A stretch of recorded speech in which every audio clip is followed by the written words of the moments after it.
Hello guys!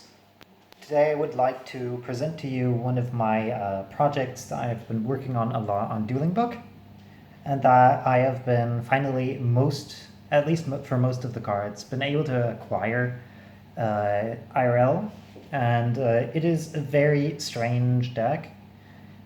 You would call it a combo control list with a lot of unlinear combos, which is unusual for combo control decks. But this is Rocket's Evil Eye Dogmatika. And as you see, I also was able to acquire these nice girls here. It is a very interesting deck, and I think it is a very underrated deck compared to, for example, invoked Dogmatika. This has a lot of things that the invoked Dogmatika deck cannot do. And it's the only kind of this deck that can really do this in the way it does it, which is really nice. So anyways, let's get into the deck profile.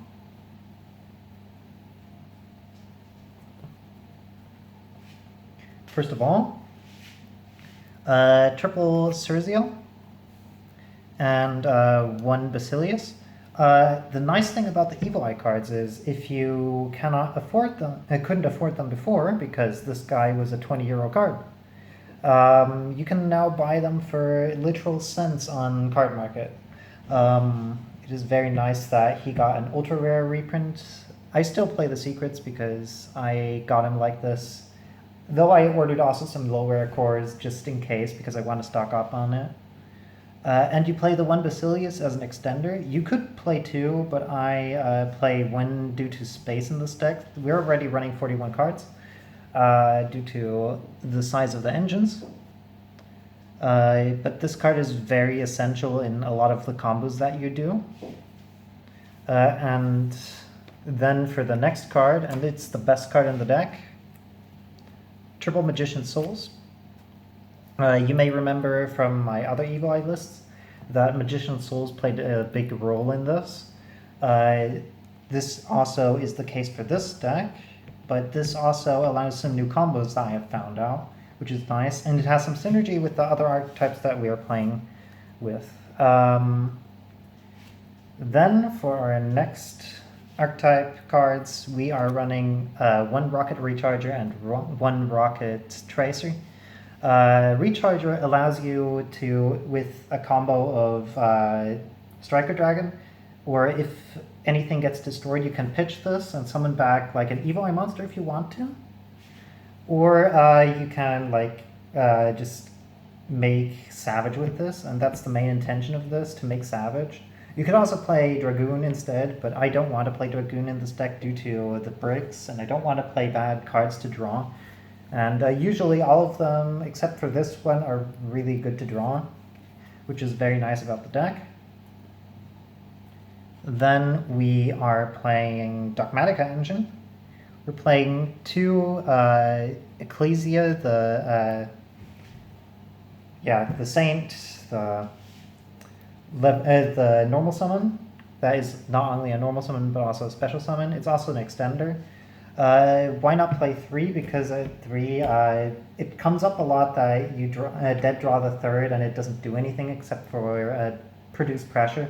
And Disciples of the Nadir is an awesome card for the fact that it can recycle from grave too.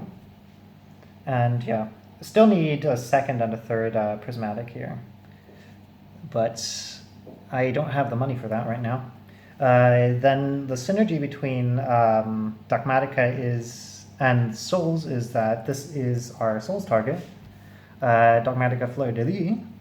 We're playing 2 because we want one in deck to search off of our Ecclesia or our Titaniclad, but our Nadir can also add from grave, which is also relevant. And yeah, the other one is going to be our Souls target.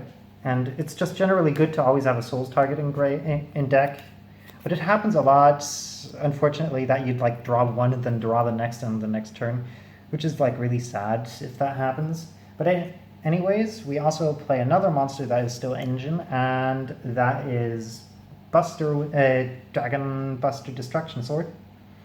we can actually Busterlock in this deck. And I'll show the combo in a second. But generally, this is the only control-ish deck that consistently can Busterlock your opponent, and in a way that is like threatening to your opponent. Like, this Busterlock is not an easy to out Busterlock. Then for our last 4 monsters, Gamma is the best hand trap in the game right now. It surpasses Nibiru, and it slightly surpasses Impermanence. This card is just insane. Unfortunately, you have to play this guy, but it's worth it. It's generally worth it to play this. If it wouldn't be that extreme of a combo meta, I wouldn't play hand traps at all, let's say that. Then, for our spell cards, this deck is a lot of... if you draw any of these next spell cards in together, it's considered like really, really strong. Like you're in a winning position if you do this. This deck is kind of a high roller deck. But anyways, the first and best spell card is Nadir Servant. This card is generally nuts because it can add from deck, it can add from grave, and it sends an extra deck monster, so this also outs floodgates, this outs other stuff. But generally, it's one of the later cards you want to use in your turn because of its restriction. Then for our next really good spell card, and triple Quick Launch. Quick Launch is a non-once per turn, quick effect, special summon from deck, no restrictions whatsoever. Only your monster gets destroyed in the end phase, but you don't care because this card is nuts. And if you draw this, it's good. If you draw it twice, then Souls does it. And that's generally for all the good spells. And the last really good spell to draw is Evil Eye Domain, Pareidolia. You can also draw Surzial instead, so you have 12 good cards that, if you see them in synergy, are like really powerful. And this also makes the deck really consistent at opening playable, at least, and at best opening like nuts. And if you open all 3 of these together, you can consider the game won because you have so much power. Though the chance to draw all 3 is a little lower but it still happens frequently. Then for our Evil Eye engine, we also need to run equip, so we are running triple Evil Eye of Selene, which is now also a combo piece, which is really relevant. Drawing this plus the field spell or Surzial is Busterlock. We also run another equip, which is Evil Eye of Gorgonaio. We're playing 2 of this because we want one in deck for the combo, and also this card is pretty nuts in general. You don't need it exactly in deck for Basilius. You can also just equip it, but it's rather better to have it like in deck and then one in hand for later on, because you can pitch the same card again, and then you have a setup for next turn if you have another Evil Eye spell or trap. And then we're running one Evil Eye Awakening. This card helps you to play around Ghost Ogre and Snow Rabbit, or sometimes even Gamma if you draw the equip. Sometimes you may be Gammaed on your Surzial, so this card helps you play through that. I've had games where I had the Evil Eye engine online through Gamma and Imperm, which is like really nice. That happens usually if you draw a lot of Evil Eye engine, and the Evil Eye engine is really sticky too. And then also we of course play one Terraforming for the Evil Eye stuff to round everything off. And for our other last spell card, we're playing one Boot Sector Launch. This is required for what we are doing with the rockets. So it's also pretty good. And you can do some fancy combos with this, and it is also good recursion. But this deck requires a lot of micromanagement and macro management because you need to exactly decide how you want your board to end. And depending on how you play, you can win or lose depending on how you end up with your board. So this is a really skill-intensive deck. We're also running some trap cards. Our only Evil Eye trap card is going to be Evil Eye Retribution. technically you could side this, but I try to main deck this just in case. Because first of all, it's another Evil Eye name, which is relevant, again, for the Evil Eye engine and the Gorgonaya. And otherwise, this is generally the best out. You have to main deck evenly in the deck. But unfortunately, it usually happens that you have to hard draw this because you want to reserve your searches for your equip spells. Or if you have your equip spells, you want to search Awakening usually for a Busterlock combo. And then we're running 2 Dogmatika Punishment. And this is something that Evil Eye can do better than Invoked, which is Invoked wants to like go into Mechaba every turn. Like every turn, just normal summon Alistair, make Mechaba, normal summon Alistair, make Mechaba, normal summon Alistair, make Mechaba. And Evil Eye doesn't need to do that.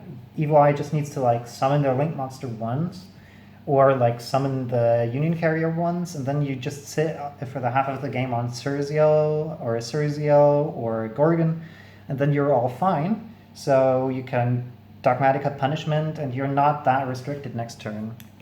And for our last 3 traps, we're running Triple Imperm, the second best hand trap in the format. It's excellent because it's not once per turn. It can do some column funny play, and you can make your opponent forfeit because he played into an Imperm column. Happens way too often. So, for the extra deck, we're playing 1 Gorgon. Normal Evil Eye lists would run 2 or 3, but this struggled with space, so we've run exactly 1. You will see later in the deck that there are some cards that you just want to play. You usually also only need 1, either to link into Surziel against against like decks that die to a pop, or you just like keep this and then just like negate stuff like you negate Faker or Meliseek all the time if you go first. So this is pretty potent. Then for our other cards, we're running 1 Surziel. This is the boss monster. This is also a way to push game. If you summon this with a 2/6 or higher attack Evil Eye monster, this can attack twice, and it's huge. It gets really huge. And then 1 Ningirsu. I heard there's a card called Red Eye's Dark Dragoon, and this is the best out to this, as far as I'm aware, apart from running over it. But generally, this is just because we have to out Dragoon. 1 Barricade Board Blocker. This is to reset your engine, or if you know that you're playing against back row removal, this helps you to keep your equip spells alive, which is really nice because this says that spells on the field cannot be destroyed by your opponent's card effects, as far as I realize. Yeah, your opponent's card effects. Not he doesn't protect you from popping them yourself, which is really good. 1 Union Carrier because we can Busterlock, and I will show the combo in a second. Access Code Talker, the next way we can push game. And also probably one of the best cards right now in this meta to push game. Has a 69% win rate, nice. 1 Link Karibo because if you end on Souls and you already committed your normal summon and that normal summon got Gamut, you want to like link the souls into Link Karibo so you can start your Dogma engine.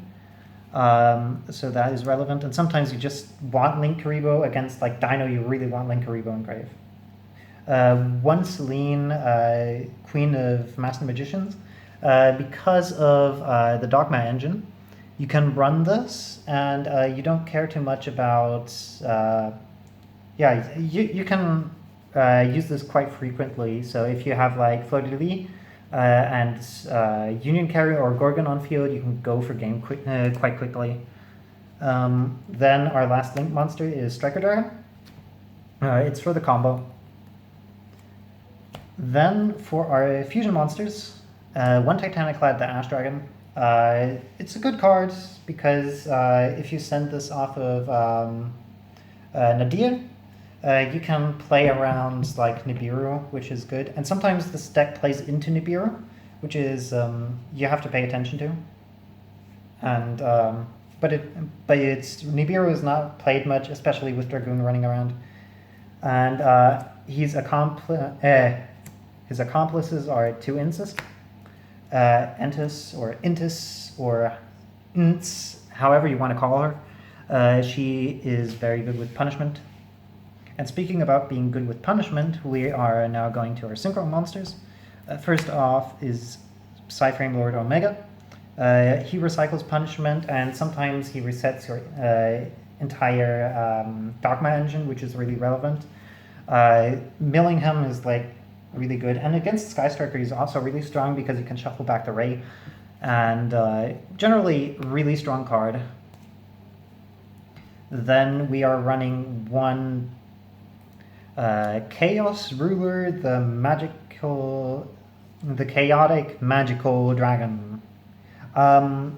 So if you gamma your opponent, you have the option to go for a level 8 synchro. And if you don't have any engine but the gamma, you can go into this and you can hope to either hit a Striker Dragon, Rocket Tracer, Surziel, Basilius, or like Dogmatika Ecclesia. And then you also get your Grave set up a little bit, and he recurs from Grave, so he has like a second time, and because we're playing lights and darks, he comes up. And then our last monster that we usually make with the Borreload combo, with the Rocket combo, is Borreload Savage Dragon. This is the best way to play around evenly in engine, because it's the most consistent way to get to this, and it also helps to play around monster effects sometimes. So if your opponent has some weird monster that like threatens your board, he is really helpful. So anyways, let's get into the actual combo, because I bet you want to know how this deck works. So first of all, I'm going to just show the Souls plus Surziel combo. So normal summon Surziel. He is going to search you the field spell. And you are going to activate the field spell to search yourself your Basilius. And your Basilius you can special summon right then and there. And he's going to mill you the Selene equip. So here, you're going to mill this. And then you're going to special summon souls by sending yourself a Fleur-de-Lis. And then you're going to activate souls, send one to draw one. Then you're going to link those two guys into your Union Carrier. Keep in mind you're not locked into anything yet. Then you're using Union Carrier to equip your Dragon Buster Destruction Sword to your monster.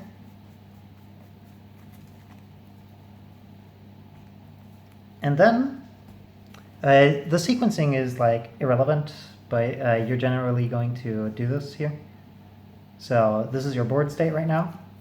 Then you banish this to pay 1,000 life points and set this card.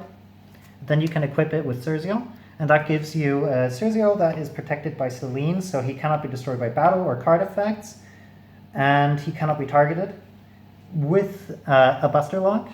So you have a pop for special summon monsters and a Dragon Buster Destruction Sword. And then if you want to top it off, you could now, if we would have drawn Quick Launch, the Quick Launch part we would have done first of all. If you draw Quick Launch, you can activate Quick Launch to special summon yourself a Rocket Tracer. Then you go with your Rocket Tracer into your Striker Dragon. Striker Dragon effect is going to get you the field spell, which you're going to activate. Then you're going to use your Striker Dragon to destroy himself and add yourself the Rocket Tracer.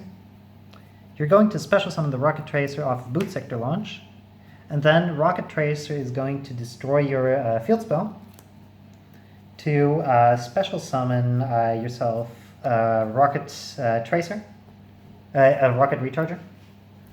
Then you can synchro summon here into Borreload Savage Dragon. Keep in mind you're now locked into dark monsters from extra deck. So you can only summon right now your EY stuff or this. And then you're going to summon your Warlord Savage, and you're going to equip him with this. This means only that he has only 1 negate and like 500 attack boost, but it is still something, and especially because next turn you have guaranteed game due to the Buster Dragon Whelp. It's pretty strong. And now, if we would have drawn a deer, we could go for the Ecclesia, and or we, if we hard draw Ecclesia, we can special summon this to add ourselves the trap. And then we are going to put a lot of card advantage on board. Or if we would have used the Nadia, so this card, we would have gotten ourselves another send here, which is going to be Ashenclad, the Titaniclad guy, and he's going to search you this. And this is what happens if you draw basically nuts. So this is how the entire deck works. You can there's a lot of different sequencing that you can do with this. It's a very stage to stage deck from gameplay, and because it's stage to stage, you have a pretty good time playing through hand traps, which is really nice. For your side deck, I recommend you to buy Tactical Talents and Forbidden Droplets, because you're going to produce a lot of spells and traps that you later want in your graveyard to play around, to then combo off even more. And Forbidden Droplets, for example, can help you a lot. And Tactical Talents is an out to Dragoon, while also being like a really good card in this deck because it plays so many engines. You need like, for every engine that you open, you need a hand trap to stop it, at least. For the Evil Eye engine, you may need 2. And generally, you would get a lot of advantage off of this. Like, you could look at your opponent's hand, and if you look at your opponent's hand and loop 1, you already won the game, usually. Like, your opponent has to top deck mythically well. Like, exactly the card that you looped out to, like, have a chance, even. And, yeah, otherwise, this is the deck. I hope you guys enjoyed. And see you later.